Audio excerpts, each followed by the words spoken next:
Have you ever discovered that someone was competing with you and you didn't even know there was a competition? That has happened to me my entire life. I would celebrate people. They would compare themselves to me. I would encourage them. They would resent me. I would help them. They would hinder me. The strange thing was, I never saw us as opponents. I thought we were on the same team.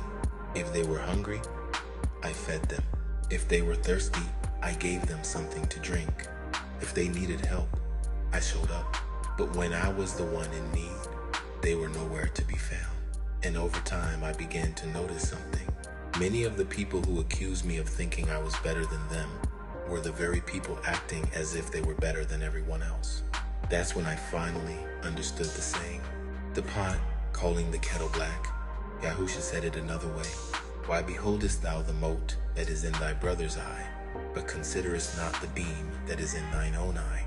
In other words, the fault you are quickest to condemn in others is often the fault you refuse to confront in yourself.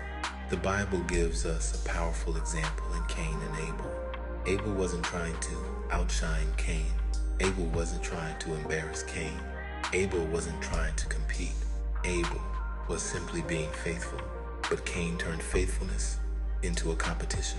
Instead of correcting himself, he attacked his brother. The problem wasn't Abel's offering. The problem was Cain's heart. Then look at the Pharisees. The people who constantly accused Yahusha of being dangerous were the same people secretly plotting murder. Think about that. They called him the problem while becoming the very thing they condemned. The pot was calling the kettle black. But here's the lesson Yahuwah showed me. Sometimes people are not fighting you. They are fighting what your life exposes about them.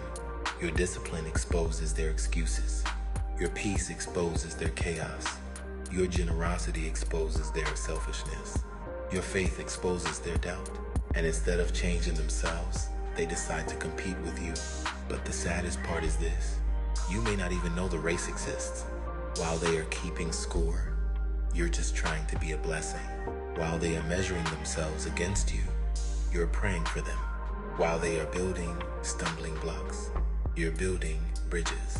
I have learned that insecurity creates competitions that never existed. People who are secure in Yahuwah celebrate others. People who are insecure compare themselves to others. That's why Proverbs says, wrath is cruel and anger is outrageous, but who is able to stand before envy? Envy is dangerous because it turns friends into rivals. It turns blessings into threats.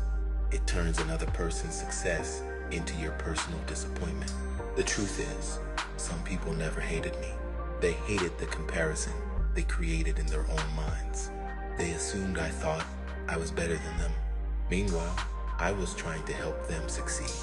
That's why Yahusha taught us to love our enemies. Because sometimes the people fighting against you are fighting battles inside themselves. And your greatest victory is refusing to become like them. Keep helping, keep serving, keep blessing, keep encouraging. Not because everyone deserves it, but because Yahuwah sees it. One day I realized something that set me free. I don't have to win a race I never entered.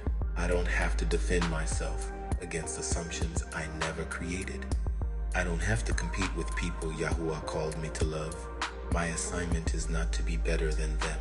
My assignment is to be faithful to Yahuwah. And when you understand that, comparison loses its power. Because while others are trying to get ahead of you, Yahuwah is trying to grow you. And growth will always be more valuable than winning. So if someone treats you like a rival when you've been treating them like family, remember this. You may be in the same room, but you're not running the same race. Some people are chasing status. Some are chasing validation. Some are chasing approval. But the child of Yahuwah is called to chase righteousness. And that's a race you run alone. They thought I was trying to get ahead of them. The truth is, I was trying to help them. I didn't know we were competing because I never entered the race they created in their minds.